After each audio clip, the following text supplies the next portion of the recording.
Olá pessoal, sejam todos muito bem-vindos a mais um episódio do nosso F1 Biocast, o seu podcast de informações agronômicas e de curiosidades sobre o mundo da agronomia e dos bioinsumos. Estamos aqui hoje com mais um convidado super especial, um professor que veio de lá de São Paulo só para vir aqui gravar com a gente, o professor Adalberto Pessoa. Seja muito bem-vindo, professor. É um prazer e é uma honra inenarrável ter você aqui hoje conosco. O professor Adalberto, ele já tem trabalhado com a gente há algum tempo, né, professor? Sim. E eu acho que para a gente começar, eu queria apresentar, né, para o pessoal conhecer quem que é o professor Adalberto, né, um pouco da história dele. Então, eu vou precisar mais uma vez de ler o currículo do professor, porque é realmente muito extenso. Então, vamos lá. O professor Adalberto Pessoa Júnior é engenheiro de alimentos por Viçosa, formado em Viçosa. É bem agrário, né? Orgulho, viu? Doutor em tecnologia farmacêutica pela USP, São Paulo, com período sanduíche na Alemanha. Pós-doutor em engenharia química pelo MIT dos Estados Unidos. Atualmente professor titular da Faculdade de Ciências Farmacêuticas da USP. Professor visitante do King's College London, na Inglaterra. E também professor visitante da Universidade de La Fronteira, no Chile, e da Universidade de Gênova, na Itália. O professor tem 5 livros publicados na área de biotecnologia, olha só. Mais de 300 artigos científicos publicados em revistas internacionais de alto impacto, 12 patentes, e olha isso, pessoal, está entre os 2% dos cientistas mais influentes do mundo. Que honra, né? É ainda sócio em 2 startups de biotecnologia, uma delas na área de bioinsumos, consultor fixo da Eurofarma na área de biofármacos e ainda coordenador de um projeto para o desenvolvimento de um novo biofármaco contra a leucemia infantil, que hoje está em fase de estudos pré-clínicos, e esse projeto é em conjunto com a Faculdade de Medicina da USP e o Hospital Albert Einstein. Muito bom. Que prazer ter você aqui hoje, professor, para conversar um pouco de bioinsumos. Seja muito para bem-vindo. mim que é um prazer. Estou adorando estar aqui, né, nessa entrevista. Aliás, a cidade de Maringá é uma cidade linda, né, então sempre é um grande prazer estar aqui de volta. E é um prazer, né? O pessoal da Fort Green sempre muito carinhoso, então para mim é um grande prazer estar aqui.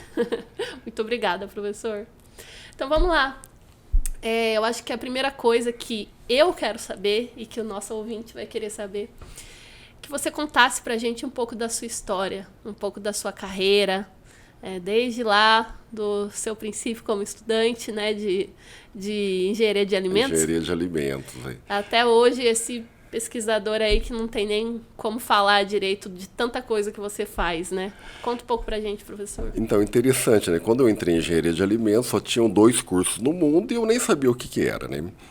Aí entrei, no segundo ano eu já cursei a disciplina de microbiologia, que eu não sabia, que não se ensinava microbiologia no ensino médio, né? Me apaixonei, né? Terminei a disciplina, fui conversar com uma professora que trabalhava com microbiologia, que deu aula prática para mim, professora Cristina Vanetti, né, lá de Viçosa. E aí eu fui trabalhar com ela para cultivar bactérias para produzir proteína microbiana a partir da vinhaça, que na época, em 1982, 83, era um dos piores resíduos na indústria no Brasil, porque as usinas de álcool jogavam a vinhaça nos rios. Então, assim, nos jornais, né, na televisão, a gente via quase que diariamente aqueles rios com peixes mortos e tal, e a origem sempre era a vinhaça. Então, era um problema ecológico, muito sério. Hoje já não é mais, há um bom tempo não é mais. E aí, nosso projeto era cultivar algumas bactérias que ela tinha isolado no mestrado dela e usar a vinhaça como substrato, de tal forma que a gente produzisse proteína microbiana e, ao mesmo tempo, reduzisse a capacidade poluidora da vinhaça. E hoje é muito irônico, né, porque a bactéria que a gente estudou, que foi minha iniciação científica, era o Bacillus licheniformis, que hoje é utilizado como um bioinsumo. Aí fiz minha iniciação científica na área, que já era cultivo em shaker, na época nem tinha bioreator, né? Quando eu me formei, na época eu não queria fazer mestrado nem doutorado. Isso nos anos 80. Nos anos 80. Eu me formei em dezembro de 84 e eu queria trabalhar em indústria, né? Eu lembro que terminaram as aulas assim, no começo de dezembro. No caminho de volta, eu sou de São José do Rio Preto, né? Parei em Campinas, fui lá no Itaú e falei assim, olha, tem um emprego numa usina de álcool, ali em Assis, né? E eles querem um engenheiro de alimentos que tem experiência em fermentação, que vai ter que trabalhar com vinhaça. Falei, nossa, não acredito, né? Como assim? Né? Aí liguei lá, marquei uma entrevista, chegaram e falaram assim, olha, a gente quer um engenheiro de alimentos que vai trabalhar com proteína microbiana de vinhaça, né? E que seja recém-formado. Eu falei, bom, então não Sou existe eu, no né? mundo. Se eu falasse que eu era amigo do dono, eu teria assim, um QI, né? Aí fui imediatamente contratado, então eu formei em dezembro, dia 5 de janeiro já estava trabalhando, um privilégio. E comecei trabalhando, assim, montei a fábrica toda de produção de proteína microbiana, era uma fábrica do zero, né?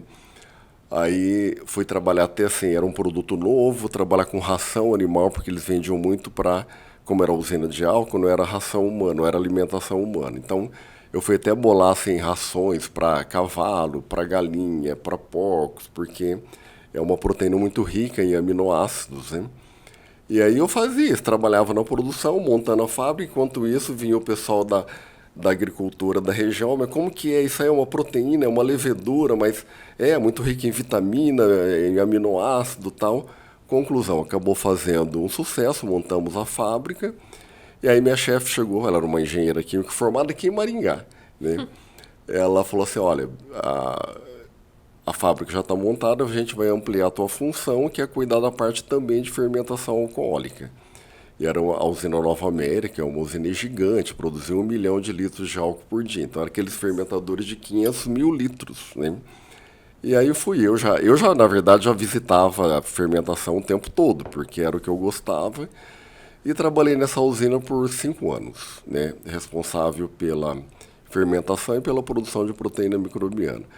Mas eu fui me sentindo assim, tinha muito problema na fermentação, de contaminação principalmente, e que não tinha uma solução, e aquilo me incomodava muito. E eu, como tinha feito uma iniciação científica, eu achava o seguinte, que eu contribuiria muito melhor se eu fosse buscar uma solução para isso, né, uma solução para a floculação na fermentação, para as contaminações, né? E aquele passado em pesquisa, falou assim, não, eu quero fazer um mestrado. Aí eu busquei na época, com os recursos que eu tinha em 88, 1989, né? Eu descobri um grupo na Faculdade de Ciências Farmacêuticas que trabalhava com fermentação alcoólica. Mandei uma carta na época, aí falaram assim, ó, vem aqui visitar. Fui visitar em São Paulo, eu morava em Tarumã na época, né? Fui a São Paulo, né? Fui a São Paulo, conheci o grupo. Ele falou, tem que fazer um processo seletivo para o mestrado. Eu não sou farmacêutico, eu sou engenheiro de alimentos, né?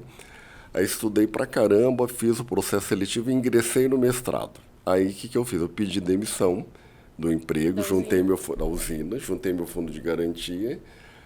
Olha, é incrível, na mesma semana, um centro de pesquisa em Lorena, que hoje é USP, né, me convidou para trabalhar com fermentação alcoólica lá, porque eles ficaram sabendo, né, que eu era engenheiro de alimentos e sabia trabalhar com fermentação alcoólica. Ou seja, então eu saí de Assis, Tarumã, nem fui para São Paulo, fui para Lorena e fazia o meu mestrado viajando, né? E aí fiz o meu mestrado. No mestrado já engatilhei o doutorado. O meu mestrado todo foi trabalhar com a hidrólise do bagaço de cana-de-açúcar, né? Por isso que eles me chamaram, que eu já tinha experiência, né? Então, desenvolver um processo de hidrólise ácida para separar a fração hemicelulósica, celulósica e lignina, né, e aproveitar a fração hemicelulósica para a produção de proteína microbiana. E aí eu fiz uma seleção de fungos que conseguiam fermentar a pentose, porque não é qualquer micro-organismo que fermenta a pentose, né?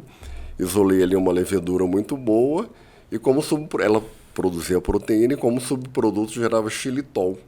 O xilitol é um açúcar, né? É um açúcar álcool, que é um adoçante, anticariogênico, indicado para diabéticos. Conclusão, eu fiz o meu mestrado e antes de entrar para o doutorado, o meu superintendente, que era o diretor do instituto, falou assim, olha, no Brasil não tem ninguém que trabalha com downstream.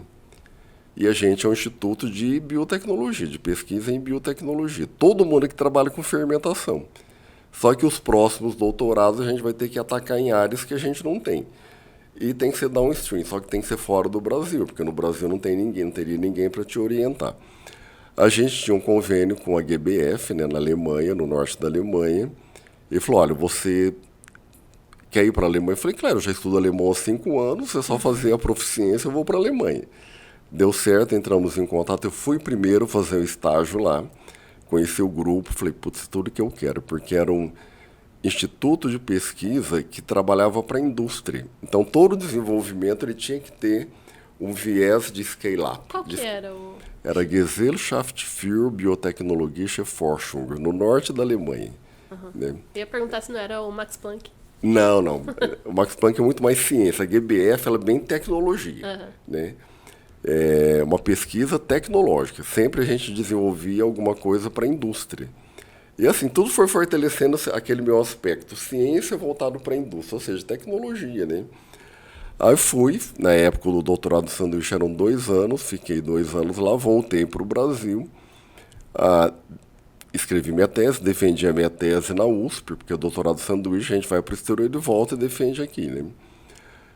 1 ano depois surgiu um concurso na USP para trabalhar com enzimologia industrial. No meu doutorado eu trabalhei com downstream de uma enzima, que era uma inulinase, para produção de frutose, que também é um adoçante, né? Aí, na ocasião, surgiu um concurso para enzimologia industrial e eu estava querendo sair de Lorena, que era uma cidade muito pequena, tal. Eu sempre gostei de São Paulo, sou apaixonado por São Paulo, né? Falei, eu quero morar em São Maringá? Paulo. Não, eu queria ir para São Paulo, porque assim, trabalhar ali na USP, na cidade universitária, é um mundo à parte, né? Então, você tem uma estrutura universitária, assim, você tem instituto de química do lado, de física do outro lado, biologia, biomédica. Então, assim, tudo que você precisa tem alguém do teu lado que é bom. Então, a pesquisa ela anda muito rápido. Eu sabia que minha carreira como cientista seria muito melhor, né? E na época Lorena não era USP ainda, era um centro mantido pelo governo, muito assim, ninguém conhecia, pouca gente conhecia. Aí fui para a USP, comecei a desenvolver o projeto. E aí eu trabalhava muito com extração, com downstream, né? Então, era filtração, basicamente uma especialidade de cromatografia. E o que era muito novo no Brasil era extração líquido-líquido, que foi o nicho que eu encontrei para montar o meu laboratório. Extração líquido-líquido de enzimas, que era uma coisa que ninguém sabia. Aí entrei nesse grupo, trabalhei com extração líquido-líquido, montei o laboratório, muito financiamento da FAPESP, a FAPESP pondo muito dinheiro. E aí fiz esses projetos. Em 2001 fiz a minha livre docência. Aí saí para o pós-doc, por MIT. Voltei, fiz a minha livre docência, né? Então, em 2001 eu já era livre docente na área de extração líquido-líquido, downstream. A banca de livre docência recomendou que eu fizesse um livro sobre downstream, porque em português, porque não tinha material no Brasil, né?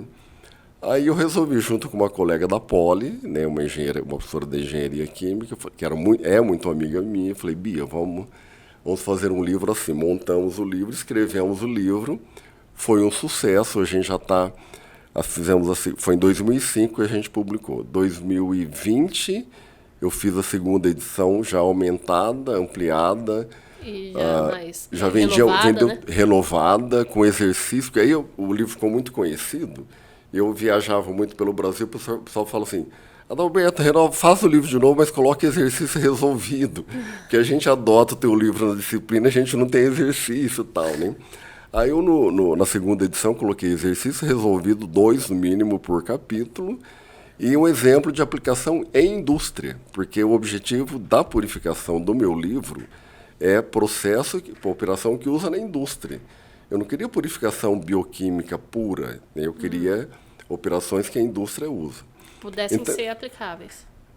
Aplicado. Então, é muito usado para curso de engenharia química, engenharia de bioprocesso, O engenheiro compra o nosso livro. Porque, assim, ele sabe que a operação de filtração que ele vai estudar, eu coloco um capítulo de scale-up. Como que eu vou ampliar para uma indústria filtração, para uma indústria cromatografia, para uma indústria centrifugação. Então, tem um capítulo só de escalonamento para cada operação. E a maioria das purificações são só assim, purificar por cromatografia, tudo meio laboratório, né?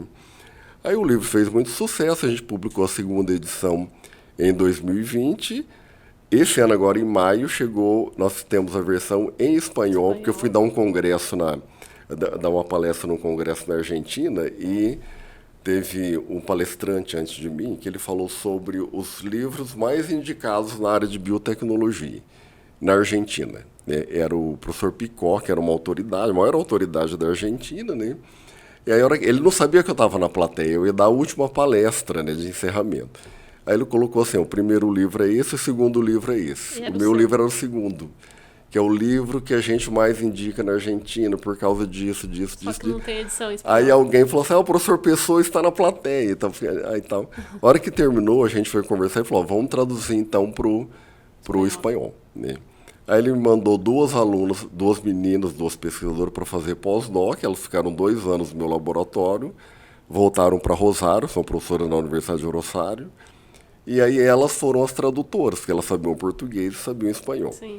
Ao mesmo tempo, a gente já tem a versão em inglês do livro pronta, né? Só estou esperando o editor da Espanha autorizar a gente publicar a versão em inglês, que é o mesmo livro, né? Então está nessa questão.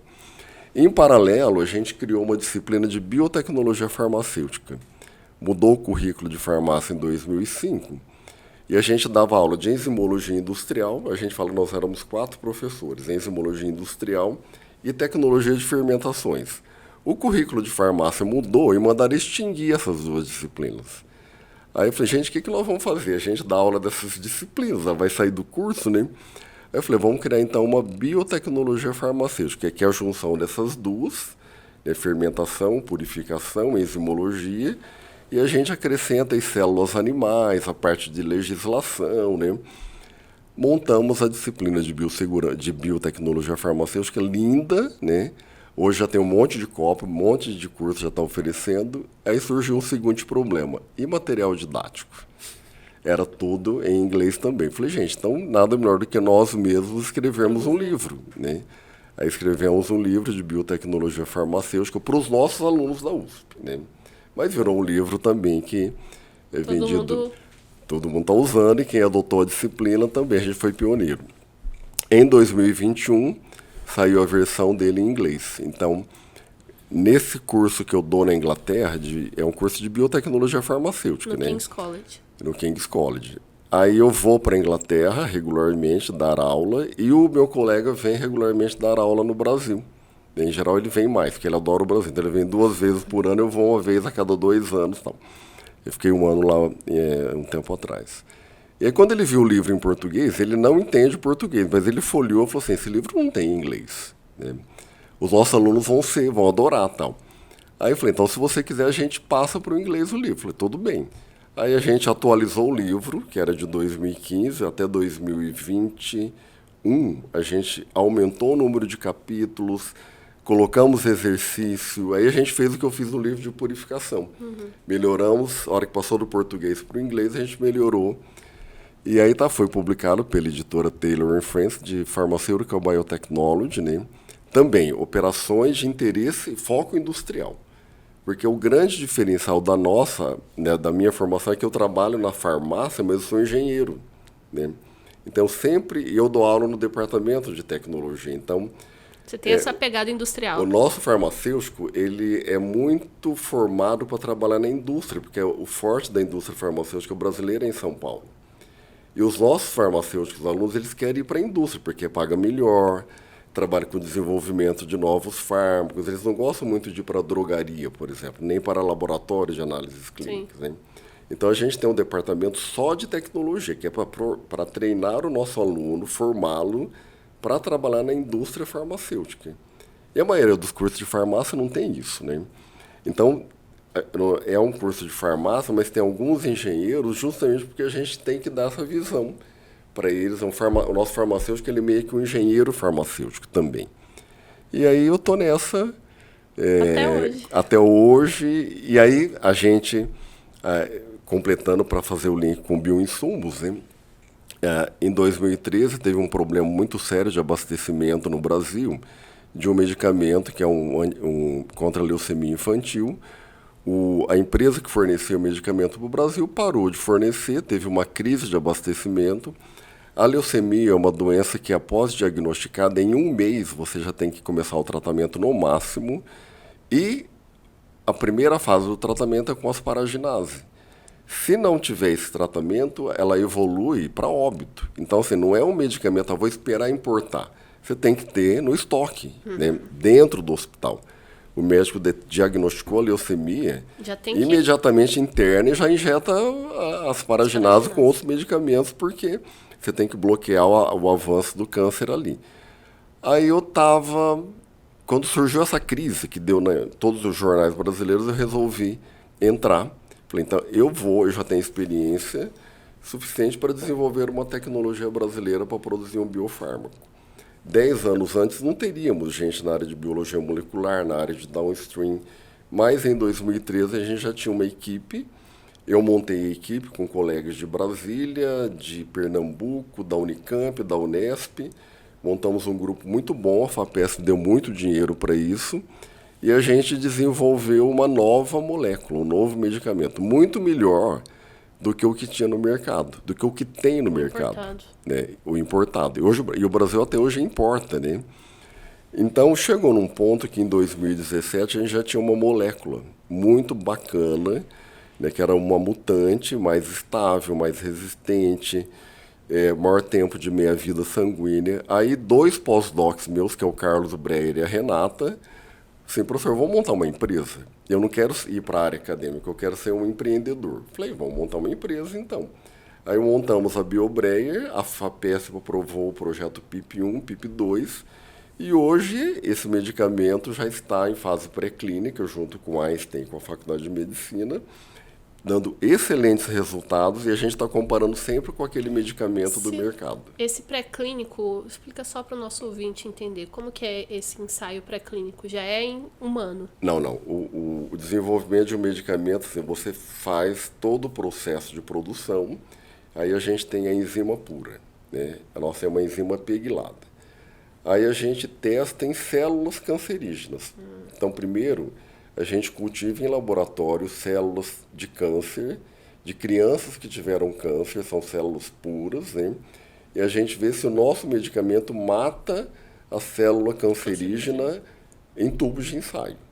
Depois disso que vai... Ao mesmo tempo, ela não pode matar a célula saudável, porque se ela matar a célula saudável, não interessa. Aí nós fizemos os testes, ela matou 4 tipos de células cancerígenas e não afetou a célula saudável. Aí nós partimos para testar em camundongo saudável, para ver se ela... debilitava ele. Se ela fazia mal para o camundongo saudável. Fizemos um teste, vimos que ela não era tóxica a ponto de matar o camundongo até uma dosagem desejável. Aí o que a gente fez? A partir daí a gente tinha que fazer um teste em camundongos com câncer. E aí a gente teve que entrar em contato com o pessoal da Faculdade de Medicina, que tem contato também com a veterinária. O que eles fazem? A gente, né, junto com eles, a gente transforma camundongos com leucemia humana. Então a gente injeta células cancerígenas no camundongo. A hora que ele está desenvolvendo o câncer, a gente começa a injetar o medicamento. Então, o teste pré-clínico é isso. Você transforma um rato com leucemia humana e começa a testar o medicamento nele, no rato. Então, o que a gente faz? A gente tem um conjunto de ratos testemunha, são ratos que têm leucemia e não têm tratamento nenhum, né? Um conjunto de ratos que eles vão morrer de leucemia, porque não tem tratamento nenhum. Um conjunto de camundongos a gente testou com o medicamento que está no mercado hoje, o mais caro, o melhor, considerado o melhor do mercado, que é o Oncaspar, e um grupo que tem uma dosagem X, né? E a gente criou 2 grupos, um com o nosso biofármaco na mesma dosagem do mercado e com a metade da dose. Porque o problema da leucemia hoje, da leucemia infantil, não é nem a questão de cura, né? Esse medicamento ele dá uma porcentagem de cura de 80% a 90%. O problema é que o efeito colateral é muito drástico, então a criança ela sofre demais. Por quê? Por ser uma enzima, a hora que você injeta na criança, é uma proteína de massa molecular de 140 kilodaltons. O sistema imune reage, então ela tem uma alergia violenta. E a dose tem que ser muito grande, porque à medida que você injeta, os anticorpos já começam a degradar o teu medicamento. Entendi. E por ser uma proteína, as proteases do sangue também. Então você tem que injetar o dobro da dose para que ele tenha tempo de fazer efeito contra o câncer. E aí a criança sofre todas as consequências do efeito da quimioterapia, porque isso é uma quimioterapia. Né? Não só da própria proteína, mas na hora que ela vai sendo degradada, ela vai gerando outros anticorpos. Então, qual que é a vantagem da nossa? A nossa ela tem uma proteção para torná-la invisível ao sistema imune e ela tem umas mutações que a deixam resistente à protease plasmática. Então, ela fica muito mais tempo circulando. Então, você pode dar uma dose menor. Se você dá uma dose menor, injeta uma dose menor, você vai causar menos efeito colateral. Por que dose menor? Porque ela resiste mais tempo circulando no sangue, matando a célula cancerígena. A gente testou a semana passada, a gente teve resultado ótimo, muito melhor que está no mercado. Os médicos do HC falaram, nossa, está excelente, a eficácia está ótima, agora a gente vai fazer, quando terminar o teste de segurança, que a gente vai analisar todos os órgãos dos ratos, fígado, baço, esqueci, acho que fêmur, para ver se o medicamento afetou os órgãos do animal, para saber que se ela é mais segura e tal. A gente já está nessa fase. Depois dessa fase que vem os estudos clínicos. Aí depois, quando tiver seguro, garantia de eficácia e de segurança, vem estudo clínico, aí tem fase 1, 2 e 3. Aí você começa com humano saudável, né? Se for seguro e eficiente, assim, para não ser tóxico para o saudável, aí você começa a pegar paciente com leucemia e testá-lo, né, com acompanhamento médico e tal. Essa etapa vai ter que ter apoio de empresa, porque é muito caro o teste clínico, porque quando você põe humanos, você tem que ter um grupo médico acompanhando essa pessoa, assim, diariamente, porque você não pode matar, ser humano não pode, né? Se ele de qualquer efeito colateral, você tem que tirar ele do experimento. Então, assim, é uma coisa bem... Então, a gente quer terminar o pré-clínico para poder repassar... A gente quer repassar para o SUS. Na verdade, a gente está entrando em contato com o Ministério da Saúde porque a gente não quer ganhar dinheiro com as paraginases. A gente quer que o Brasil tenha soberania. A gente fala que é uma questão de soberania nacional. Você ter crianças com leucemia que não precisam morrer no dia seguinte porque não tem uma indústria fora fala assim, olha, nós paramos de produzir porque não dá lucro. Então, tem que ser um produto produzido pelo SUS. Porque não é um produto para dar lucro, é um produto para salvar vidas e que não dá dinheiro. Né? Então, a nossa proposta é ceder a tecnologia para o SUS e, eventualmente, se for exportar, sim, a gente pode produzir, a gente pode até ganhar dinheiro com a exportação, né? Mas para o mercado brasileiro, a gente seria uma produção gratuita do SUS mesmo. E agora, com a mudança, com esse novo governo, foi recriada uma comissão muito importante que existem mais ou menos 40 medicamentos no SUS que não dão lucro e que ninguém quer produzir. Então, é o Butantan e a Fiocruz que tem que produzir isso, de graça. Então, o governo tem que investir no desenvolvimento, financiar e produzir. Nesse meio tempo, um ex-aluno meu, o Sérgio, né, que mora aqui em Maringá, um dia ele me ligou, professor, a gente está precisando de alguém para dar uma consultoria para a produção de um biofertilizante.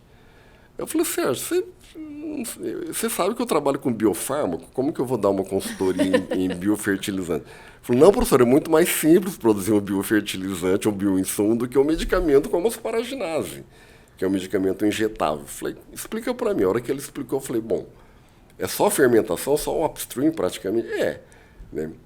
Então vamos lá, manda aí, né? Aí mandou, eu conversei com o Carlos e com a Renata, que são os que ficam na empresa de fato, né? E topam. A gente está desenvolvendo as paraginases, mas a gente precisa de outras entradas. A gente precisa de dinheiro para financiar também para financiar, inclusive, das paraginases, né? Porque vai demorar muito para dar lucro às paraginases, se der lucro, né? A empresa tem que sobreviver. Só um parênteses, professor, uma viagem aqui. Aí você vê, né? O agro financiando também a saúde. Muito importante, que a empresa hoje praticamente ela se sustenta com o dinheiro que a gente tem do agro. E as paraginases até hoje só dá despesa, porque ela não foi vendida ainda. Sim. Então o que banca o experimento das paraginases é o agro. É o agro. Olha, realmente o link foi muito interessante, porque...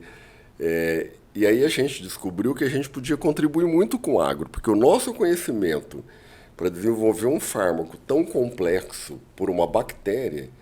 A hora que a gente vier uma bactéria, né, da natureza e tal, eu falei assim, gente, é só o quê? É só cultivar?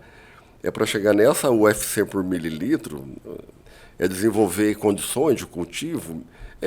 Então vamos testar, né? Aí foi tranquilo. Aí demos a primeira consultoria. A consultoria era para montar uma fábrica na Bolívia, porque tinha os 3 maiores produtores de soja da Bolívia são brasileiros, né?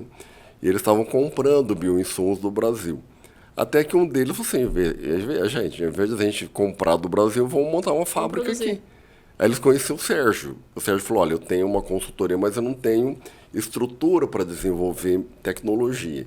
Foi quando o Sérgio me ligou, né? Aí a gente falou, gente, vamos desenvolver a tecnologia então para biodefensa na Bolívia. Era uma empresa na Bolívia. E foi muito interessante que a gente montou a fábrica desde o terreno.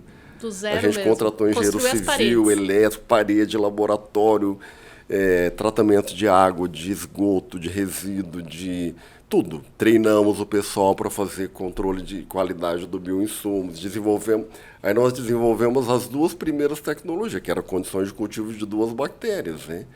E a gente teve que fazer todo o desenvolvimento, passamos para eles, né? Inauguramos a fábrica. Nesse meio tempo foram aparecendo, aí pronto, você entrou no mundo, e a gente foi descobrindo pelos fornecedores e tal. Tinha muita empresa e estava realmente assustador, assim, no bom sentido, o crescimento dos bioinsumos no Brasil, né? Uhum. Aí a gente teve procura da Solubio, da Fertiliza, aí começaram a aparecer outros clientes, né?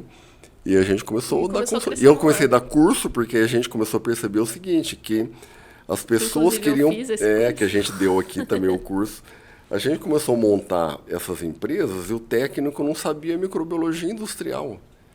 Então, como que você vai montar um sistema de produção de um bioinsumo? Se sua equipe não conhece. A equipe não sabe o que é uma bactéria, não sabe o que é uma contaminação, né? Porque bactéria você não vê a olho nu. Uhum. Então tem gente que acha, eu lavei e está limpinho. Não é assim. Não, senhor. Né?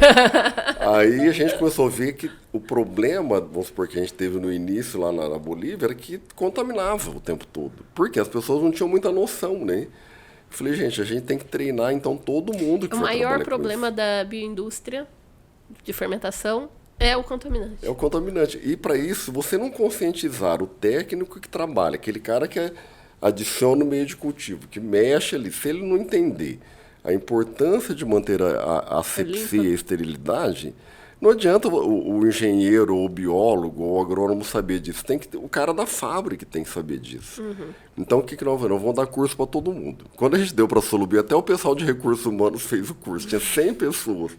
Porque, assim, era para todo mundo na empresa ter uma consciência da importância de manter alguns padrões, né? Tipo assim, a hora que você vai visitar a fábrica, não é frescura você ter que se paramentar. É uma questão de segurança biológica, tipo assim, de você não contaminar. Então, vamos colocar o propé, vamos colocar uma luva, vamos colocar um gorro, vamos lavar a mão. Tipo assim, todo mundo, o cara do RH vai lá, ele também tem... Então, assim, não é frescura da produção. Então, o cara do recursos humanos ou do administrativo, ele tem que saber que a coisa é assim que funciona, né? Sim. E aí o curso foi para todo mundo e esse curso vem dando, né? Então é um trabalho assim, de formação de todo mundo que trabalha com bioinsumo. É educacional. E olha, é difícil porque tem gente que acha que é frescura, né? Está exagerado, imagina, para que tanto, né? Mal sabe. E aí a gente entrou no mundo do bio e está muito bom, né? Tá bem, a gente está sentindo bem recompensado, temos os nossos produtos, então a coisa é... Excelente. Ô, professor, até a gente tem uma pessoa que trabalha conosco, a Thalita, e aí eu costumo falar assim, a Thalita é chata, porque ela é tão chata com esse negócio de limpeza, de esterilidade, de controle de qualidade, e é assim que tem que ser.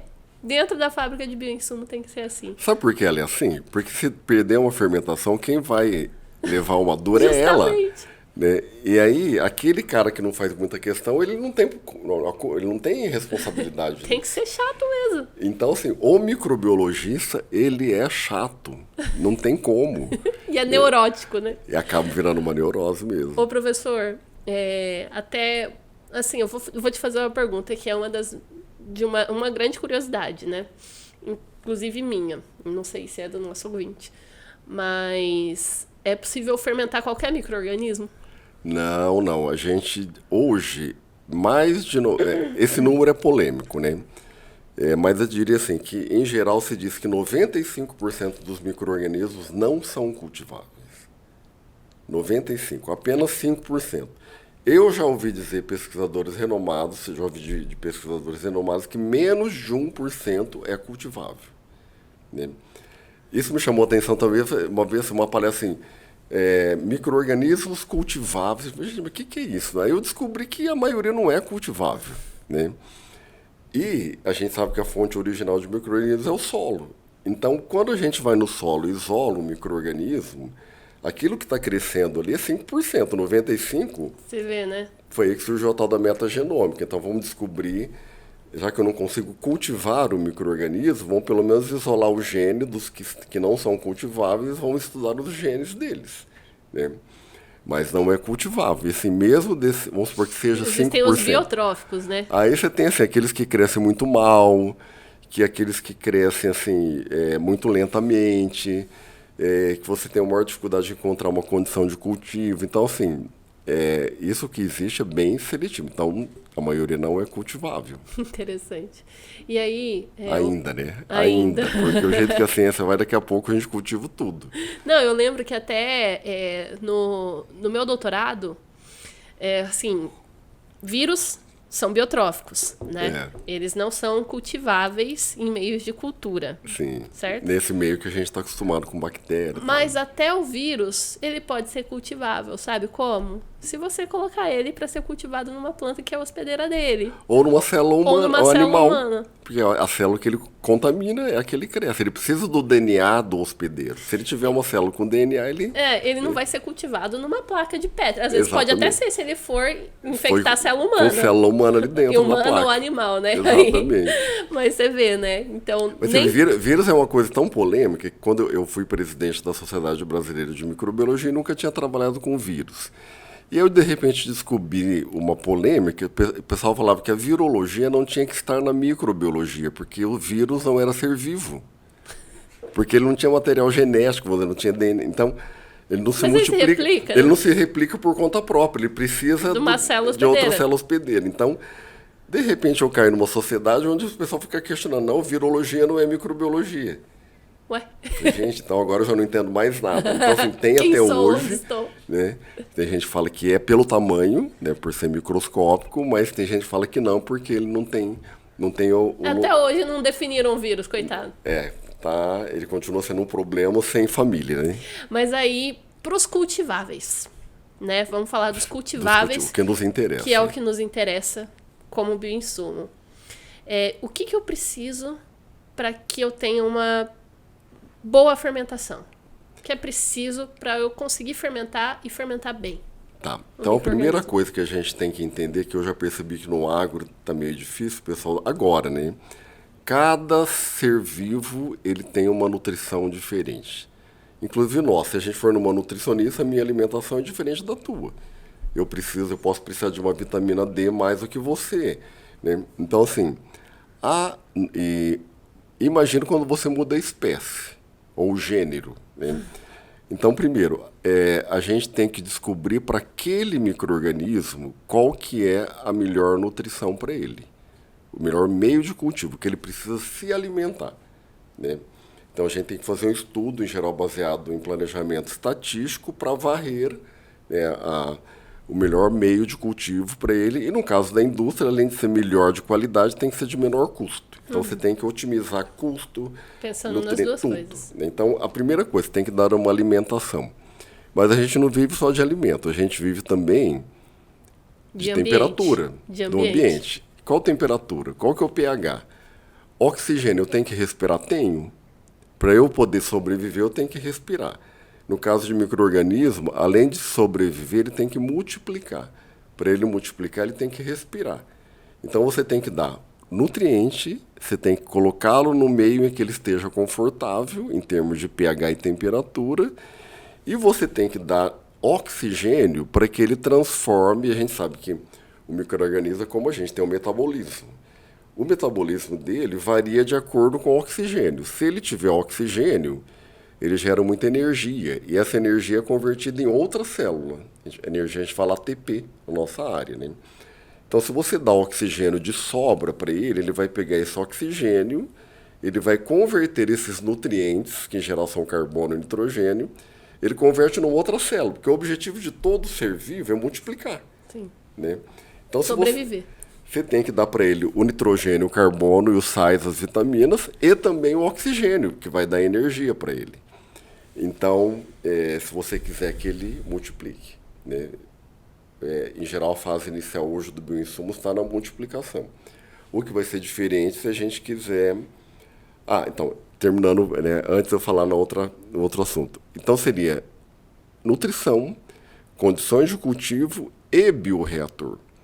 Porque não adianta você ter, por exemplo, eu quero manter 20% de oxigênio dissolvido no meio se o teu bioreator não tem um agitador e um transferidor de oxigênio adequado. Sim, e eu lembro que até no curso a gente falou muito, não adianta você dar o ar, né? Você dá o ar. O oxigênio está dentro da bolha. Você tem que estourar a bolha para liberar o oxigênio. Para liberar o oxigênio. Então, assim, não adianta você ter tudo, todos os nutrientes, pH, temperatura, quem garante que a bactéria vai crescer se o oxigênio não chegar até ela? Então, o bioreator tem que ser montado de forma que ele seja homogêneo, assim, tem que agitar e aerar de tal forma que em qualquer ponto do reator você tira uma amostra. Se você tirar a amostra do topo do bioreator e de baixo, você tem que encontrar o mesmo pH, a mesma temperatura, a mesma concentração celular, ou seja, tem que ser um reator engenheirado, feito, planejado, para que ele seja homogêneo e transfira o oxigênio. Por isso que não adianta falar assim, eu estou aerando com tantos ppm. Não interessa o que você está aerando. O que me interessa é o quanto de oxigênio está chegando na célula. Porque você pode pôr uma bolha grande que ela estoura lá em cima. Então você está aerando, mas você está colocando bolha, mas não está aerando. Não está quebrando ela. Então você tem, um sistema assim, depois que você conhece, aprende, ele é complexo, mas exige atenção. Mas num primeiro momento, quem não conhece, às vezes peca por... Né? E aí a gente não está falando nem da questão da esterilização, estou falando de um ambiente estéril, né? E eu também estou falando de crescimento celular, eu não estou falando de metabólitos, né? Que aí quando a gente fala de metabólitos, a gente precisa de outros fatores. Sim, o que eu falei, parte das perguntas aqui. Então, o que eu falei assim, para a gente multiplicar, né? E aí, professor, uma coisa que até agora no início do Biocast aqui o professor já comentou. Na indústria, né, a gente fala muito de upstream e downstream. Né? Como que é a tradução? É rio acima, rio abaixo, né? Exatamente. Explica para o nosso ouvinte, decodifica isso para o nosso ouvinte. O que é upstream e o que é downstream em fermentação? Sabe que isso é muito interessante, porque são termos em inglês, né? O upstream e downstream. Quando eu fui para a Alemanha, era downstream, não tinha nada em português. Então eu fui... O que era o downstream? O downstream é a etapa, o bioprocesso, você começa da célula e chega no produto. Então você faz um fluxograma assim, vamos falar que não é um marco. A célula, fermentação, todo meio de cultivo, esterilização, a gente chama de upstream. Depois que você fermentou, você tem a célula ali, você fez uma filtração ou uma centrifugação, que você separa a célula, já é downstream. Então, a fermentação vai ter o encerramento, o upstream vai ter o encerramento do cultivo. Da multiplicação. Da multiplicação. A partir do momento que não está multiplicando mais, você começou a separar tanto célula como teu produto de interesse, ali já dá um stream. Então a gente fala que a biotecnologia é dividida em duas partes, upstream e downstream. E aí, por que esses nomes, né? Porque a gente falava assim, upstream é processo fermentativo e downstream é processo de fermentação, de purificação. Por isso que o meu livro chama Purificação de Produtos Biotecnológicos de Interesse da Indústria. Eu não queria colocar downstream. Downstream, né? Resumiria tudo, porque, né? Porque em 2005, quando a gente publicou o livro, havia uma aversão ao termo em inglês. Não, a gente tem que encontrar um termo em português. E aí eu conversando com a Beatriz, com os brasileiros que trabalham, falei, não, gente, vamos traduzir então como processo de purificação. Né? E a minha surpresa, quando depois de um tempo, né, eu comecei a dar consultoria, por exemplo, na Eurofarma, em 2020, e eles separavam em upstream e downstream. Eu falei assim, mas na indústria? Então os funcionários da Euro falavam com tanta naturalidade upstream e downstream, eu falei, bom, pelo que eu vejo, disseminaram o termo em inglês, né? E aí eu vi que realmente na indústria Assim desistiram de traduzir, porque processo fermentativo não inclui esterilização, não inclui, por exemplo, células-mãe, células Sim. estoque. Né? E aí o upstream engloba tudo Tudo. isso. Então, e assim como o downstream, Engloba alguns tudo o autores resto. consideram, inclusive, a parte de transporte como downstream. No medicamento, se você produz um biofármaco, ele pode chegar na ampola, né, uma enzima, uma asparaginase na ampola perfeita, você bota a 4 graus. Se você levar lá para o Nordeste de caminhão e não refrigerar, Já era. ela chega no hospital sem atividade. Então a gente considera que o downstream ele vai até o uso final. Até entrega Se o uso final é o paciente de leucemia, então o transporte faz parte. Trazendo para o bioinsumos para a agricultura, é a mesma coisa. Vai até o transporte, até chegar lá, até ser aplicado no campo. Exatamente. Só que o bioinsumos, hoje, a gente sabe que, pelo menos é a minha previsão, que os bioinsumos ele vai passar por fases. Nós estamos na fase 1. A fase 1 é que a gente está usando ainda, basicamente, multiplicação de células, né, basicamente bactérias, e a gente tem que ter uma determinada concentração, UFC por mililitro, e inocular no solo, que são bactérias que a gente sabe que são importantes para absorver fósforo, potássio. Né? Então, hoje ainda o forte do bioinsumo é número de células que você tem que colocar no solo, devolver para o solo, porque são células naturais. Né? Então hoje não foca no downstream. Então, praticamente hoje é upstream. Aí você coloca na embalagem, né, e você num bag ou num que for, e você vai irrigar. Então eu diria o seguinte, que apesar da embalagem ser uma etapa do downstream, mas a gente não começou o downstream. Porque a gente nem separa então, a célula. Ainda está no upstream. A gente o bioinsumos ainda está no upstream. Assim, só que a gente sabe que isso não vai durar muito tempo. Já mudou, já está mudando. Porque assim, a gente sabe que em 2, 3 anos vai mudar. Por quê? O downstream é aquele que te gera molécula de interesse. Então você separa a célula, você pode muito bem pegar, por exemplo, a gente estava falando um Chromobacterium subtsugai. A própria bactéria é importante, você pode, por que não, cultivar essa bactéria, separar a bactéria concentrada, né, pegar o subproduto e purificar. E isso vai ser um produto comercial. Porque essa Chromobacterium produz vários, você pode fazer um downstream, concentrar aquilo tudo e gerar um mix de metabólitos, né, e que vão ter uma função específica. Aí depois você pode até vender separado ou misturar com a célula e fazer o downstream de tal forma que ele chegue numa concentração que ele tenha a sua capacidade fungicida, inseticida, herbicida, o que for. Então, é até meio assim, burríssima, que foi resolvida rápido, você não fazer o downstream. Porque você pode aproveitar a bactéria e o que ela produz. E o que ela produz, né? Aí vamos supor, você separa essa bactéria por filtração ou centrifugação, você concentra ela, você vai ter esse UFC facinho, porque vamos supor que você conseguiu um 10 a 7, é pouco. Dá uma concentradinha nela, ela vai para 10 a 9, 10 a 10, por uma simples concentração, né? E aí você já atinge ela o padrão para o UFC. O sobrenadante você concentra, purifica uma molécula ou outra, você pode purificar todas ou simplesmente juntas, né? Você tem 2 produtos, um atende a contagem e outro vende como produto secundário. Excelente. Secundário não, produto principal também, mas são de metabólitos em geral secundários. Então, assim, é um caminho natural.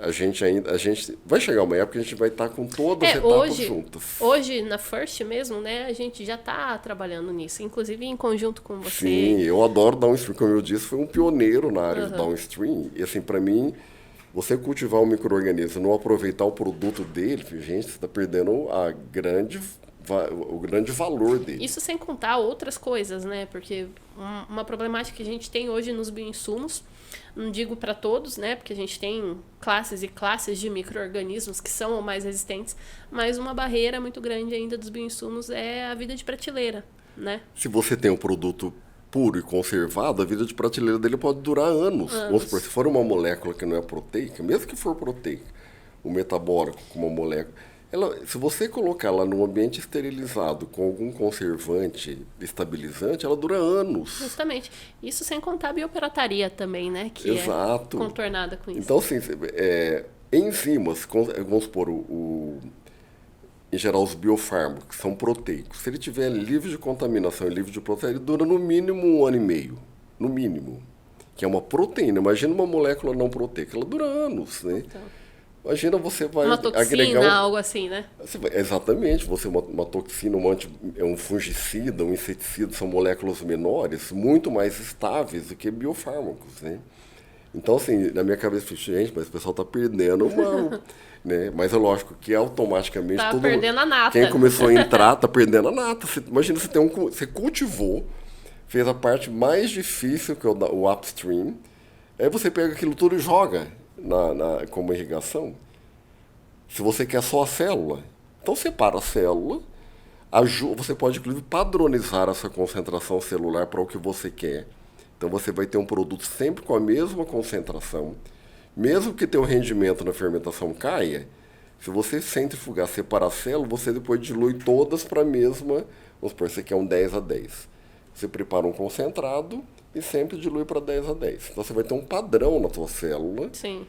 E, ao mesmo tempo, você vai ter o sobrenadante que está o teu produto secundário. Justamente. Aí você passa no outro filtro, no ultrafiltro, são membranas diferentes. 1.000 litros você converte em 10, em 20, 30. Você tem um produto ultra concentrado naqueles metabólicos que você quer e você faz a formulação de acordo com você tem.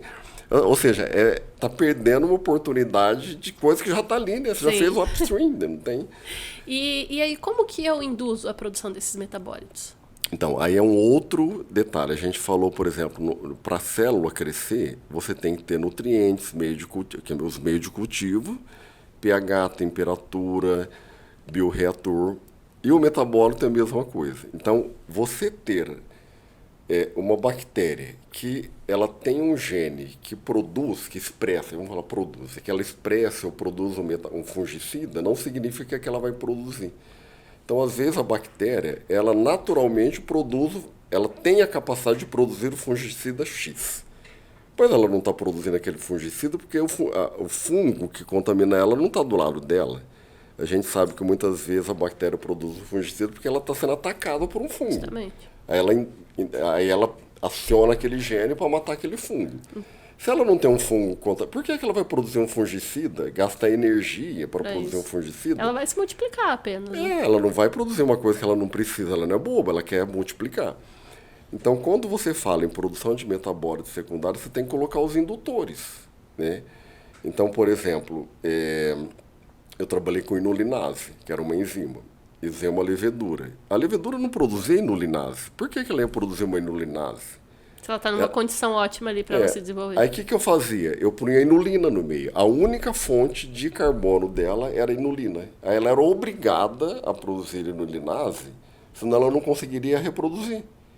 Então ela tinha que produzir a enzima para a enzima quebrar a inulina e ela queria a frutose que vinha da inulina. Então era de interesse da célula produzir a inulinase porque ela queria quebrar a inulina. E o que eu fazia de sacanagem, vamos dizer assim? Eu só dava inulina para ela. Mas eu queria enzima, né? E aí, ou seja, para a gente gerar um metabólito, a gente tem que, de alguma forma, induzir a bactéria para isso. Algumas produzem naturalmente, mas a grande parte dos metabólicos, eles estão no gene, mas eles não são produzidos porque não são necessários. Sim, né? Você tem que induzir. Que nem a asparaginase nossa. A gente tem uma bactéria que produz asparaginase, mas ela só vai produzir... Como que a gente produz asparaginase? A gente cresce a bactéria, é uma E. coli recombinante mutante, né? Altíssima concentração, 80 gramas por litro de massa seca, ela não produz asparaginase. A hora que ela está lá no final da fase exponencial, arrebentando uma massa de célula, a gente coloca o indutor. Porque daí você tem mais quantidade também, você tem mais célula, né? Quanto mais célula eu tenho, mais as paraginases vai produzir, porque ela tem um indutor, ela vai começar a produzir aquela enzima. Então, cada célula produz a sua enzima. Então, quanto mais célula eu tenho, vai concentrar mais. Então, essa é a jogada, você ter uma alta concentração celular e depois induzir. Então, via de regra, para você produzir um metabólito, você tem que crescer ela primeiro, sem o indutor. E aí, depois que ela cresceu, atingiu o crescimento ótimo. Então, não é assim. Isso era até uma outra questão minha. Eu não consigo... não é via de regra, assim. Se eu favoreço a multiplicação, eu desfavoreço a produção do metabólito e vice-versa. Não é isso. Então, tem assim, a gente tem o metabólito primário e o secundário. O metabólito primário, ele está ligado diretamente à síntese energética da célula. E ele é produzido durante o crescimento. Então, você só produz... Que nem o etanol é o metabólito primário. A célula cresce e produz etanol. Então, isso não precisa de indutor, porque está vinculado ao crescimento. O metabolismo primário dela. Os metabólitos secundários, não. Eles são... O que é o metabólito secundário? E aí, existe essa relação negativa. Se eu induzo a multiplicação, eu reduzo a... Ou, na verdade, a gente faz o contrário. Você multiplica muito, depois induz o metabólito. Não se faz as duas coisas ao mesmo tempo. Não, porque, assim, em geral, o metabólito secundário, ele é produzido sob estresse. Porque a célula produz o metabólito secundário quando ela para de crescer. Quando ela para de crescer é porque faltou nutriente. Então, ela tem que criar um mecanismo de defesa. Ou ela esporula, como a gente trabalha com bactéria esporulante. Isso que eu ia falar. O esporo é o mecanismo de defesa dela. Porque ela, como ela não consegue mais crescer, o que ela faz? Ela guarda o seu material genético no esporo, que ele vive no ambiente seco, em qualquer lugar. Fica protegido, dura meses, anos, né? Agora, se ela estiver vegetativa ali, viva, ela vai morrer por falta de nutrientes. Se ela estiver num ambiente, por exemplo, que tenha fungo, que ela sabe, acabou meu nutriente, acabou meu nitrogênio e meu carbono, o fungo que está do meu lado, ele vai me atacar, porque eu estou sem força. Então, o que ela faz? Ela produz o fungicida. Uhum. Então, ela só vai produzir o fungicida quando ela perceber que o fungo está ganhando terreno no ataque a ela. Então, numa condição de ataque, ela produz o fungicida. Ou se for um inseto, ela produz um inseticida. No caso de antibiótico, também é um metabólito secundário, né? Ela é um fungo que produz um antibiótico para matar uma bactéria, ao contrário. Porque ele começou a perder nutrientes, ele vê que tem bactéria, ele produz e mata a bactéria com antibiótico. Então, o metabólito secundário é produzido quando a célula, em geral, não consegue crescer mais, e ela tem que se defender contra estresse, contra ataque. É aí que vem antibiótico, fungicida, nematicida. E você pode controlar também por indução. Mas qual que é a grande vantagem? Primeiro, cresça. Uhum. É como as paraginases. Quanto mais célula você tiver... mais metabólito você vai ter. Você vai ter. Mas tudo, por exemplo, no caso de antibiótico, eu não sei nem se atualmente é assim, mas no começo, eles chegavam num determinado momento, a célula parava de crescer, eles começavam a colocar só sulfato de amônio, só nitrogênio. E aí a célula produziu um antibiótico. Ela sabia que ela estava numa condição perigosa, mas ela ainda tinha o nitrogênio. Então, era uma batelada alimentada. Entendi. Que era uma outra coisa que a gente tem que descobrir também. A hora que a gente quiser muita célula, o segredo é batelada alimentada. Aí, eu fiquei com uma dúvida. Se for uma bactéria esporulante, no caso de todos os bacilos, né? No caso dos bacilos. Se eu vou dar esse choque no final, né? Esse choque não, né? Esse estresse... né? Eu tenho um bacilos lá que ele produz um determinado metabólito secundário, um antibiótico. Eu vou dar o choque, né? Eu vou dar um estresse nela. Vai esporular. Ela vai esporular. Eu não vou ter Aí, tudo tem que ser estudado. Então, por exemplo, no caso do antibiótico, como eu disse... Pode ser um agente indutor... Você pode colocar um nutriente ou colocar o mínimo... Para ela produzir o metabólito primeiro, aí depois dar o outro estresse para ela esporular. Que nem as paraginases. O que a gente faz? A gente chega a 80 gramas por litro, sem produzir. Mas a gente precisa da enzima. Mas a célula não pode morrer, né? Mas a gente não quer que ela cresça mais, a gente quer que ela produza. Então, a gente alimenta bem devagarinho... é uma fonte de glicose, né? até sorbitol, e ela vai... Ou seja, ela não vai morrer porque ela tem o estímulo de que está entrando algum alimento, mas é o mínimo para dar um sinal para ela, tipo assim, olha, não morra. E aí ela começa a se expressar. Então, no caso de esporulação, é mais ou menos isso. Você chega num ponto em que ela não vai esporular, mas ela também não se sente ameaçada. Ela só não esporula se ela não se sentir ameaçada. Mas você não quer que ela... Mas você quer que ela produza o metabólito. Você vai ter que encontrar ali ou uma temperatura, às vezes você abaixa a temperatura, porque se você aumentar em geral, ela vai produzir o esporo, né? Então você tem que encontrar as condições de cultivo ou sal, ou... Enfim. Ou uma fonte de nutriente, ou mesmo uma temperatura. No caso de asparaginase, a gente não muda a temperatura, mas tem produto biológico, você além de colocar o indutor, você tem que abaixar a temperatura ou aumentar a temperatura. Cada particularidade de cada espécie. Cada um. Aí você tem que cepa, né, na verdade. mandar a mensagem para a célula, tipo assim, olha, não esporule, né? Produza primeiro isso. Professor, e aí até assim, em termos de... É uma educacional, assim, né? Alguns termos muito comuns que a gente fala nos bioinsumos. O que é o UFC? Então, o UFC... Não é o Ultimate Fight Combat. Não, é Unidade Formadora de Colônias. Então é o seguinte, como que surgiu esse conceito? Cada bactéria gera o seu descendente. Então, em geral, ela multiplica assim, por que a gente fala fissão binária. Uma bactéria gera duas geram 4, né? 4, 8, 16, então, 16, 32. É um 2N que a gente fala, é uma exponencial. Mas tudo começou com uma bactéria. Com uma bactéria. Então, a hora que você está fermentando ali, você já tem ali 10A4, vai para 10A5, 10A6, 10... Como que você vai contar essas bactérias? Então, você tem que pegar essa amostra que está lá 10, ela tem milhões, né? Como que você vai contar 10 milhões de bactérias? Não tem o olho para contar 10 milhões.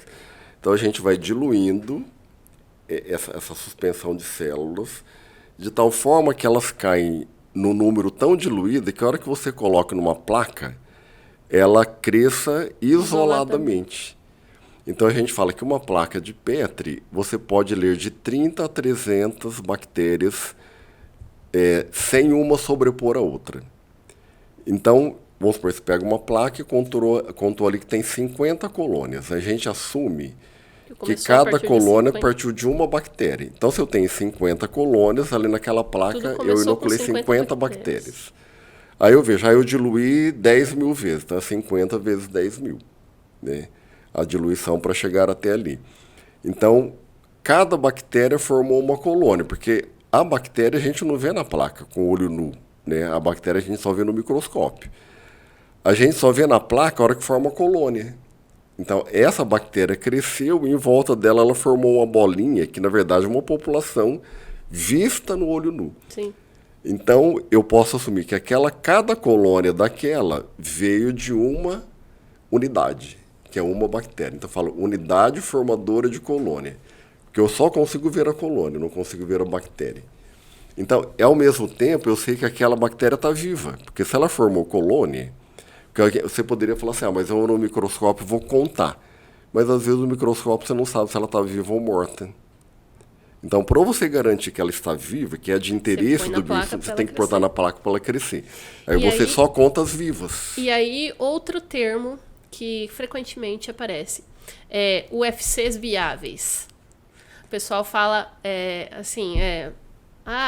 nosso produto, não sei o que, tem aí 1 vezes 10 a 10 UFCs viáveis, ou então conídeos viáveis. O que querem dizer com isso?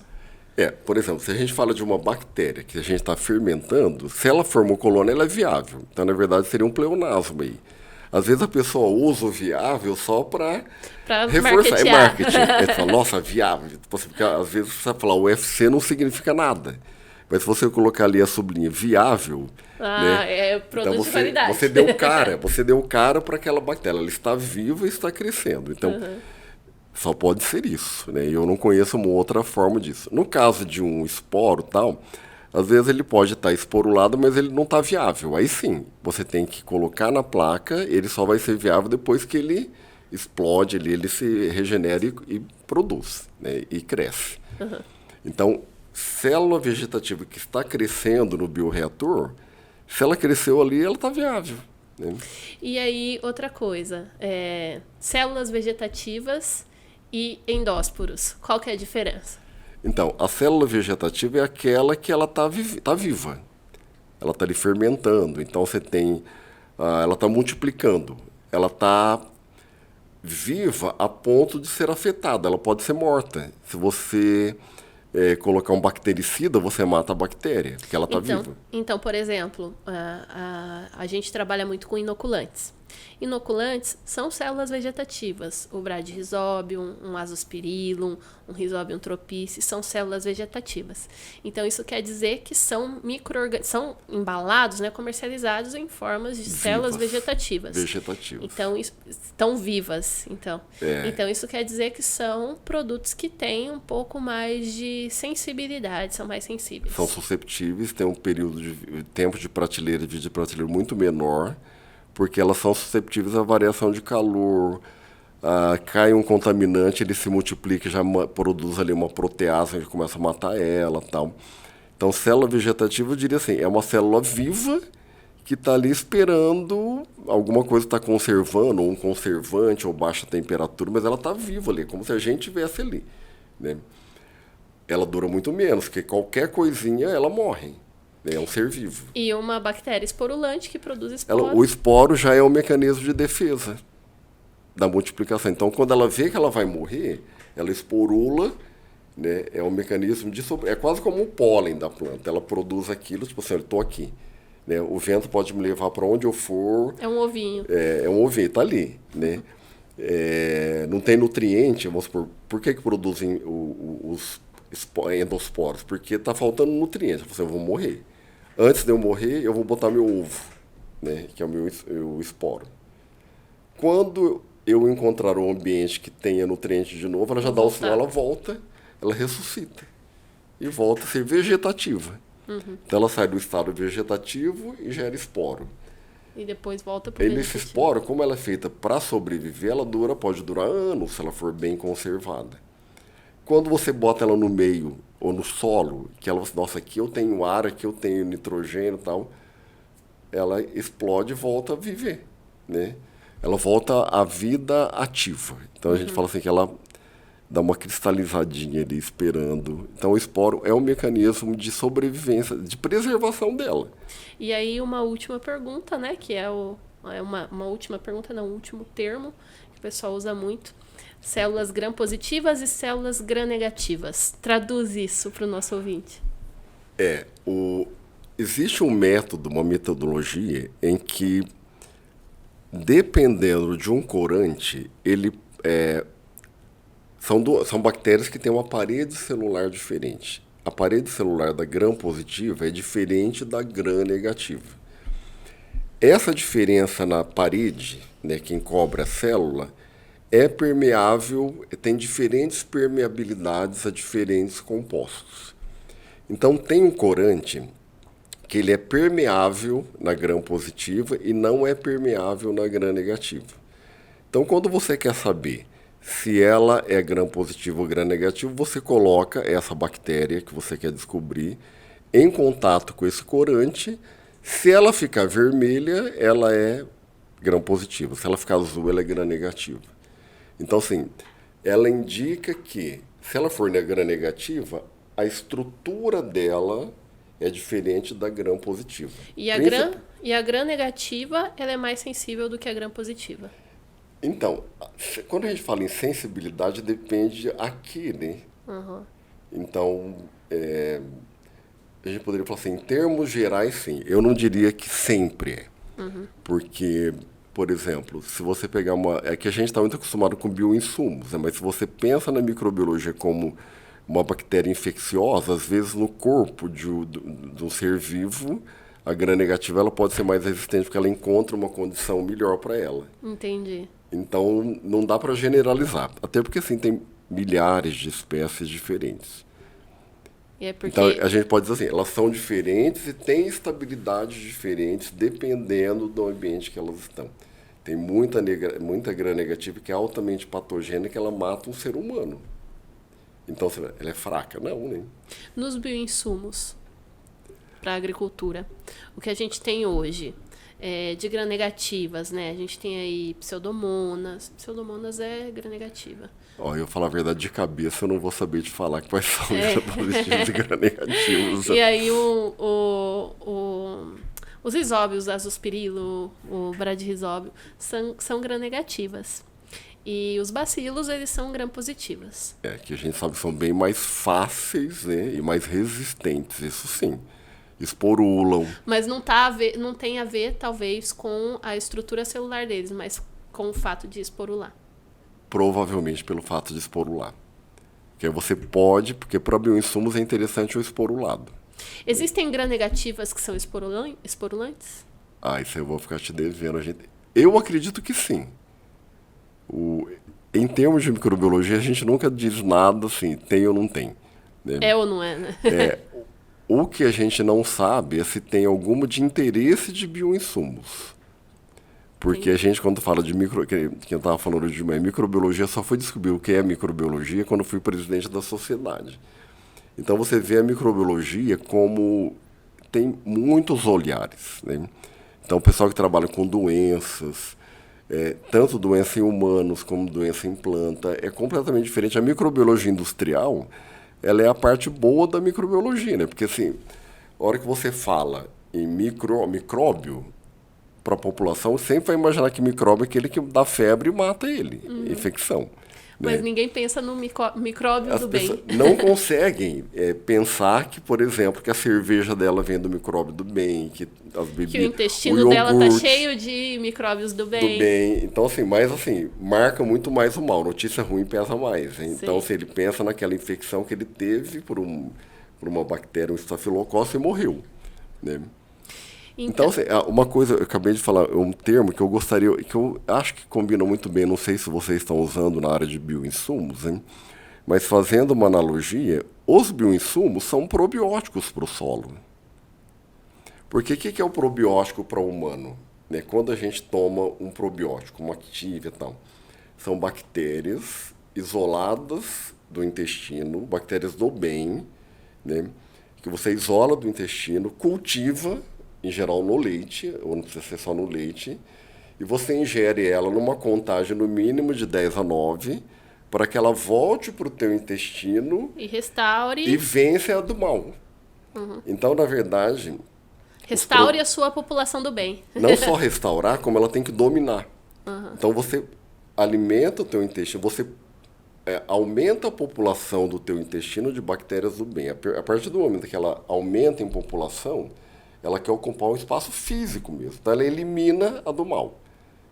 Ao mesmo tempo, como ela é do bem, ela produz metabólitos, por exemplo, que vão melhorar todo o teu organismo. 80% do nosso organismo é absorvido no intestino. Então, se você tiver bactérias que aumentam, favorecem a absorção de vitaminas, de outras proteínas, de aminoácidos e tal, você absorve para o teu corpo só coisa boa. Então, eu encaro hoje que o bioinsumos é um probiótico. O que a gente faz? A gente isola as bactérias do solo, vem para a indústria, multiplica e devolve a bactéria boa que vai gerar para o solo, devolver para o solo o que ele precisa, para a planta. Né? Então, gente, o bioinsumo nada mais é do que um probiótico. Só que aplicado para a agricultura. Para a agricultura. E o nosso probiótico é para o intestino, mas ele tirou, voltou... O conceito veio de lá. Aí você passa a ter uma população do bem, um micro-organismo do bem. Eu recentemente escrevi um capítulo para um livro, são Micróbios do Bem, é um livro, né? E aí ficou para eu escrever, foi até interessante, assim, a gente tem cosméticos da pele, você isola bactérias da pele, fazem bem para a pele, protegem a hidratação, multiplica em laboratório, coloca no cosmético e usa. Aí você faz uma população de bactérias, vai diminuir a contaminação por fungo, micose, porque você põe... Tem uma competitividade. A bactéria do bem ali, que ela vai expulsar aquele fungo, naturalmente. É o que a gente faz com as raízes das plantas. É um probiótico. A gente usa os micro-organismos que tem ali aquela competência rizosférica, vão crescer a população em torno das raízes das plantas E vão começar a agir ali por multimecanismos. É um probiótico. Multimecanismos que vão afastar doenças, afastar nematóides, vão fazer com que a raiz ela esteja mais protegida contra estresses abióticos também, enfim, né? Olha a analogia com o probiótico do intestino. É tudo. É exatamente isso. Né? Eu usaria essa nomenclatura, que eu acho bem bacana. E, professor, só para a gente fechar, né, eu queria te fazer uma última pergunta aqui. O que o professor acredita que vai ser o futuro dos bioprocessos para a agricultura? Dos bioprocessos e bioinsumos para a agricultura? Olha, a biotecnologia, ela é cada vez mais sustentável. Então, quando a gente fala em tecnologia sustentável, a gente está falando nos biotecnológicos e nos bioinsumos. Então, o mundo já está indo numa direção que ele é irreversível, esse caminho. Não tem como não produzir os bioinsumos, porque a gente vê essa série de problemas de toxicidade de insumos químicos, né, de agrotóxicos. E, como a gente falou, se você retroalimenta com uma bactéria do bem no solo, você vai ter uma agricultura sustentável, verde, a gente fala, vegana, orgânica, e que ela não danifica o meio ambiente. Se a gente quiser preservar o planeta, a gente tem que pensar cada vez mais em bioinsumos, isso do ponto de vista ecológico. Um segundo aspecto que eu vejo muito no bioinsumos é a nossa tal da soberania, como eu estava falando das paraginases. A gente tem que produzir os nossos medicamentos para a gente não depender do outro país para salvar a nossa criança com leucemia. Né? A mesma coisa do insumo. A gente tem que... Para os nossos cultivos. A gente é um dos maiores ou o maior produtor agrícola do mundo e importa a maioria do fertilizante. Isso está errado. Né? Tem alguma conta que não fecha aí. Então, assim, a gente tem que lutar para que a gente passe a dominar... ter essa soberania. Essa soberania, a questão de soberania nacional. Nós queremos ser o maior produtor agrícola do mundo sem depender de importação, ou depender muito pouco de importação. E de forma sustentável. E sustentável. Não tem caminho melhor. Imagina a gente se tornar independente de importação de fertilizantes, sustentável. As portas do mundo abrem para a gente, porque já estão abrindo, né? Não só de fertilizantes, né? Mas de também tudo. De protetores, né? Fazendo uma analogia aos biofármacos, hoje, se você olhar fármaco químico, os biofármacos estão aumentando muito mais. Porque eles são muito mais específicos, potentes, degradáveis, não geram resíduos, né? É a mesma analogia, porque o bioinsumo ele é quase como um biofármaco para a agricultura. Estão indo em caminhos paralelos. E um biofármaco para a agricultura. É um probiótico e um biofármaco. Excelente. Então, esse é o futuro, né? Na verdade, o futuro que já é presente, né? Só que o futuro é o quê? A gente sair de uma porcentagem baixa, que eu não sei se é 5% ou 10%, você deve saber melhor que eu sobre isso, mas chegar a 80%, 90% dos nossos fertilizantes tem que ser biológicos. Aí sim, a gente fala assim, a gente é o maior produtor do mundo de verdade, porque a gente é agora meio de mentirinha, porque se pararem de exportar os fertilizantes, como foi a questão da guerra da Rússia... Né? E que foi um estimulador para os bioinsumos. Gera um estresse, porque assim, gente, agora que eu descobri que se eu não tiver isso, eu não sou o maior produtor do mundo. Só assim, os últimos dados que existem, né? Não existe muito um acompanhamento assim tão formal da questão de biofertilizantes, de bioinoculantes, assim, que se tem de dados mais concretos hoje no mercado sobre o mercado de bioinsumos é daquilo que é voltado para a proteção das plantas, né? Então, hoje, a gente, o bioinsumo ocupa 3,7% de tudo aquilo que é comercializado hoje, né, no Brasil para a proteção das plantas. 3,7%. Isso tem que ir para 85%, 90%. A estimativa para 2029 é de 25%. Então, tem muito que crescer, né, professor? Então, é aí que a gente entra, né? Trazendo coisa de qualidade, trazendo bioprocesso de qualidade. Olha, e a gente está percebendo claramente que as empresas que têm essa visão estão todas investindo em bioinsumos, tem mercado para todo mundo. É lógico que terão fases, vai ter que chegar no downstream, para os metabólitos secundários ou primários, o que for, né? E a gente vai dominar esse mercado, não só para absorção de nutrientes, mas também para controle de pragas. Né? Justamente. Eu acredito, sim, É o futuro. essa analogia é o futuro para a agricultura e para a saúde. É isso aí. Professor, então acho que a gente está encerrando o nosso Biocast. Queria agradecer de coração, né, e assim, profundamente a sua presença hoje. Para mim, para quem estiver ouvindo aí o nosso Biocast, foi muito enriquecedor. Foi, além de enriquecedor, foi educacional. É uma delícia, adoro falar. A gente fala segundo o professor Vanderlei, né? Falou no anterior, a gente fala muito. Se ficar aqui o dia inteiro, a gente fala o dia inteiro. Falando. Fica falando. Então, agradeço imensamente sua participação, professor. Conto com você para próximos episódios, para a gente falar sobre mais coisas que estavam, inclusive, aqui na pauta, mas acho que a gente fala muito, tem muita coisa para falar ainda. A gente marca mais conversas aí, inclusive alguns projetos novos que nós temos junto. Tô super empolgada, né, em tocar esses projetos. A gente vai falar de downstream, depois só de upstream, de bioprocesso, tem muita coisa para falar. De biomoléculas, enfim. Sim. Né? Então, muito obrigada, professor. As portas estão abertas, né? Espero você para as próximas aqui. Agradeço sua participação. E para o nosso ouvinte, né? Fica ligado nos próximos episódios. Agradeço também a audiência de todo mundo. E assim a gente fecha esse episódio. Obrigada, pessoal. Obrigado, pessoal. Professor. Prazer. Fiquem ligados. Até a próxima.